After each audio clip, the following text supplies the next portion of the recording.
सकता। सुनील जी, क्या ये कांग्रेस पार्टी की सोशल इंजीनियरिंग खासकर से उत्तर प्रदेश में कांग्रेस को फायदा पहुंचा सकती है या नहीं पहुंचा सकती? क्योंकि अभी जो उन्होंने भारत जोड़ो यात्रा की, उससे एक ये हुआ कि कांग्रेस की क्रेडिबिलिटी में थोड़ी बेहतरी आई है, राहुल गांधी की अपनी ब्रांड वैल्यू बढ़ी है, और ये भी कहा जा रहा है कि जो मुस्लिम तबका है वो भी कांग्रेस की तरफ से झुकाव दिखाई पड़ रहा है उसका। अब ये ओबीसी की पॉलिटिक्स इसमें कर रहे हैं, तो ये खासतौर पर यूपी पर उनकी नजर है। उनको लगता है अगर यूपी में अगर हमने ठीक नहीं किया तो हम कभी भी राष्ट्रीय स्तर पर बीजेपी के सामने खड़े नहीं हो पाएंगे।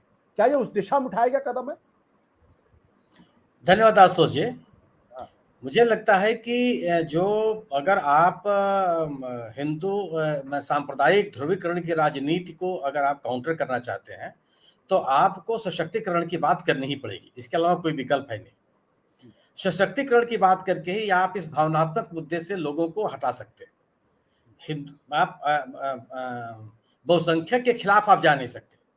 और ये तथ्य है, ये ऐतिहासिक तथ्य है कि कांग्रेस ने कभी भी सामाजिक और आर्थिक रूप से पिछड़े लोगों के खिलाफ कभी नहीं रही है। 2011 अगर अतीत छोड़ दीजिए, आपके संविधान सभा में क्या हुआ, नेहरू जी ने क्या किया, किसने क्या किया, तो 2011 की भी जनगणना की जो कोशिश की गई थी, जाति जनगणना की, वो कांग्रेस ने शुरू की। और हो सकता है कि 2014 में अगर सरकार दोबारा आई होती तो बहुत कुछ आगे बढ़ गया होता।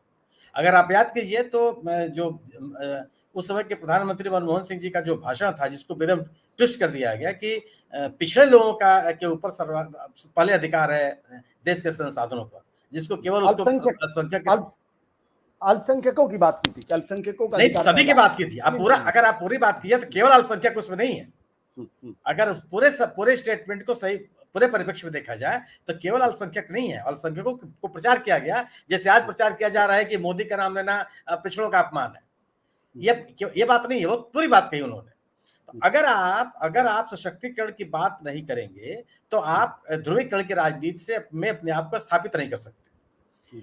और दुर्भाग्य क्या रहा कि जो लोग, मंडल की बात हो रही है ना, मंडल की अगर आप बात कीजिए, 15 साल तक आरजेडी रही बिहार में, क्या हुआ? कहां पिछड़ों को कितना शोषित कर दिया गया? जिस बड़े पैमाने पर आरजेडी को वहां के लोगों ने समर्थन दिया था, जब नीतीश कुमार ने उस चुनाव में हराया था इन लोगों को, उस समय पूरे के पूरे कितने खंड खंड हो गए, पिछड़े, अति पिछड़े, दलित, अति दलित, क्या क्या नीतीश कुमार जी ने बांट दिया उसमें वहां जाकर के। समाजवादी पार्टी का उत्तर प्रदेश में आप देख लीजिए कि विभिन्न जातियों के विभिन्न राजनीतिक दल खड़े हो गए, माने सभी को जोड़े रहने की जो कोशिश होनी चाहिए थी वो नहीं हुई।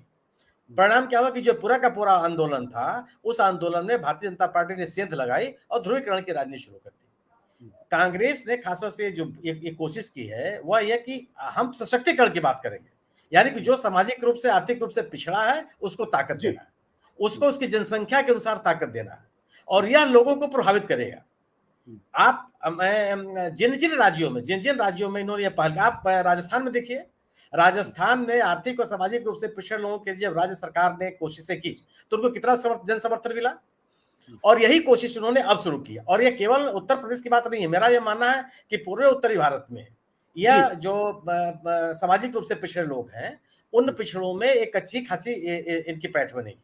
अल्पसंख्यक चूंकि अकेली पार्टी है कांग्रेस, जो भारतीय जनता पार्टी से लड़ती हुई दिख रही है, और अल्पसंख्यकों को यह भी लगता है कि यही अकेली पार्टी है जो कभी किसी भी दशा में कम से कम भारतीय जनता पार्टी के साथ नहीं जाएगी, तो वह उन दलों को का साथ छोड़ करके इस पार्टी की तरफ जाने का प्रयास कर रहे हैं, जो जिनके साथ परंपरागत रूप से रहे हैं।